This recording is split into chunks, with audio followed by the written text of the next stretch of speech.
Welcome to Business Innovators Radio, featuring industry influencers and trendsetters sharing proven strategies to help you build a better life right now.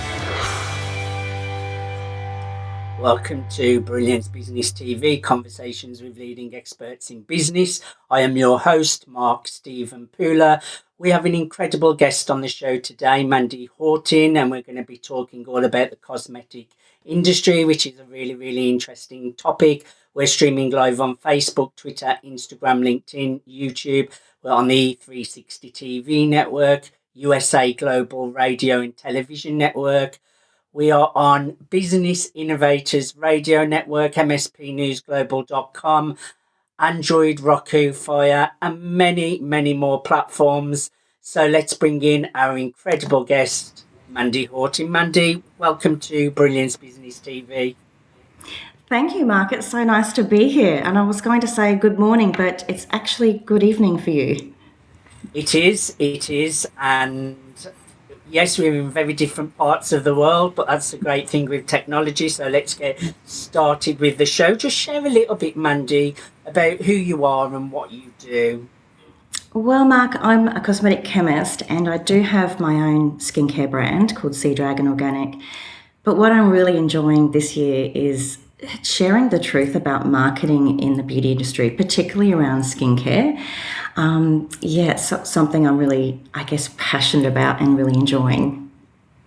Really interesting topic, and I'm sure it can ruffle a few feathers as well, Mandy. So let's get into the topic. You have recently returned from Paris, where you were involved in speaking, publishing and awards. Can you share what that experience meant to you, Mandy? It's actually been really incredible, Mark. I got an email in February asking if I would contribute to a book. And I replied and said, well, this is sort of my story. Are you really interested in me? And they said, yes. And we're going to launch it in Paris. And then, as the weeks went on, they said, oh, we want to invite you to come and give a keynote. No, I hadn't done that before. So this is really, really a stretch. And I thought, well, I can think of 10 reasons to say no, but only one to say yes. And that is, it's a great opportunity to step through that fear and go for it. I went to Paris. I prepared my keynote. I had my little words on little cards and I practiced at home. I even had, I've got a clicker here. I practiced pretending to change the slides. And then when I got there, they didn't have a microphone on a lectern. They had this great big microphone like what a pop star would sing into. And I thought, how am I going to hold my cards and turn them over? And I need 3 hands. So I thought, okay. No one in the audience knows what I'm going to say. So if I forget something or I don't quite say it the way I want to, no one's going to know. So I kind of braved up and just took the microphone without my notes, stood on the stage, walked around and gave my presentation. Now, it wasn't perfect, but I was just really proud that I did it. I got really good response because I was talking about just how marketing and skincare works and gave the audience 2 tips that they could use to help select products that they want, depending on what their values are. It was really great. And then at the end of the day, they had an awards event, and I won an award. I won first place for Rising Star, and I thought, wow, at 52, it just shows that I'm not too young to be a rising star. Amazing. This is brilliant, Mandy. I speak as well. I've spoken in schools, on stages, and I think that's such a brave thing to do. It's one of the biggest fears to overcome, and to not use your notes and just go and do it. And no matter how experienced you are, Mandy, you will always find some critique in yourself. So I would just say you did it, and I'm sure that people loved it, and to get an award at the end of it. So congratulations. Thank you so much. Yeah, I was walking on cloud 9 for like a good week afterwards. So yeah, that was amazing. You should be. What inspired you to return to study cosmetic chemistry in your late 40s? Yeah, well, I've been an entrepreneur for about 8 years across 3 beauty brands. And I've been making really simple skincare products since I was a teenager. And I got to that point where I wanted to make, I guess you would say, technically complex products, but I didn't have the skills to do that. I always had to work in with a chemist, and I'd met this incredible chemist called Peter who introduced me to green chemistry and formulating with, sustainability in mind. And I absolutely loved it. And I thought, I can do this. He went back to uni when he was older as well, and I thought, yeah, I'm gonna give it a go. So, yeah, I went back to study because I wasn't busy enough, running a business and being a mum and all the things. But even though I found myself incredibly busy, and I had so many missed, family events and social events that I couldn't get to, I loved it. I hadn't been happier. I absolutely loved it. So tell me, how did becoming a qualified cosmetic chemist change the way you see the beauty industry, Mandy? Quite a big question there. It was mind blowing. I went back to study thinking I was going to learn how to make, shampoos and skincare and mascaras, which I did. But what I wasn't expecting was just how much I learned about the industry itself and how they use emotional language and vague statements to sell their products. And we were even, dare I say, taught to, they could say, formulate to a brief. So if a brand says, I want to claim that this, say, serum contains hyaluronic acid, but they had a very tight budget, you could put it in there at input levels that really doesn't offer any benefit to the skin, but they can still legally say this product contains hyaluronic acid. And that actually blew my mind, and I actually felt a little bit angry for a while. I thought, hang on, I've been buying these products for years and I've been ripped off. So yeah, it sort of taught me how to identify a quality product from the rest, and that's what I've been focusing on this year, is trying to get those messages out there that there are ways for you to see through that marketing and then choose a product that does what you want it to do. A little bit misleading, and I think when people are buying skincare, they want the best, really, don't they? Because it's like food. You want to put good foods into your body, you want to put good things onto your skin, you want to use the best things on your hair, so that we're looking after ourselves. So really, I think they should be a bit more firm with their rules on that, Mandy. Yeah, absolutely. I know that certainly in Australia there's no legal definition of the word organic, so it tends to be used interchangeably with the word natural, and there certainly are a lot of products, in the UK as well and all over, where they claim to be natural, but they're only partially natural, that there's still, certain percentage of each product that is derived from petroleum, so it's derived from fossil fuels. And people aren't aware of that. Often it's what's not said on packaging that says more. I guess because I'm trained in that area, I'm like, okay, well, they haven't mentioned this. I wonder why. Yeah, actually, I take supplements, Mandy, so I don't know if you've heard of like saffron extract, and I take like functional mushrooms, so like reishi mushrooms, lion's mane, and they're really, really good for the mind and the cognitive function. But when I was buying these products, thankfully AI helped me to find this amazing company where you get no nasties at all in the product. I didn't realise in some supplements they use like filler, so they use like rice flour, and these fillers that are not actually very good for you, and they stop the supplements from working it in the body as well. So Yeah. it's a little bit like what you're doing in the beauty industry. I had to really make sure I was going to one that was like totally organic and totally not putting any nasty fillers in the product, so that your body still absorbs it like it would a food, so that you're getting the full effects of the supplement. So it's a little bit like that in cosmetics, isn't it? Yeah, absolutely. And even the quality of the vitamins within your supplements, you want them to be as potent as they can. And it's the same with, I'm in the natural space. If plants are harvested at the wrong time, they haven't developed those natural qualities that we like, that we want in our skincare. So yeah, it's quite complex. And when people are just looking at, for example, the ingredients list, that's not enough information. And some of our ingredients have the same name when they are in their natural state. Once they're processed and they are deemed synthetic, they still have the same name. So, the consumer can't tell. So yeah, it's very complex.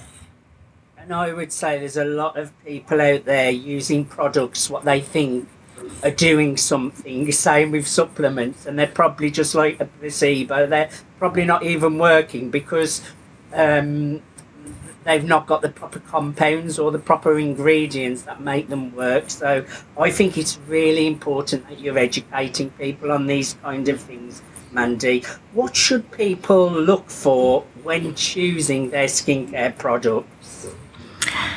I guess it depends on what their values are and what's important to them. So I'll assume that the listeners want anti-aging products and natural products, just for the sake of this conversation. So you need to look for proof. So when it comes to whether a product is natural or organic or even sustainable, brands will often use an image. It might be a leaf in a circle or the planet or even like a rabbit. And our minds see those images and come up with things that perhaps are not directly connected to the end product. So you might see a picture of a rabbit and it's just a rabbit with no words, and you think, oh, that must be vegan or cruelty-free or whatever your mind comes to. You see a leaf and you think, oh, that must be all natural.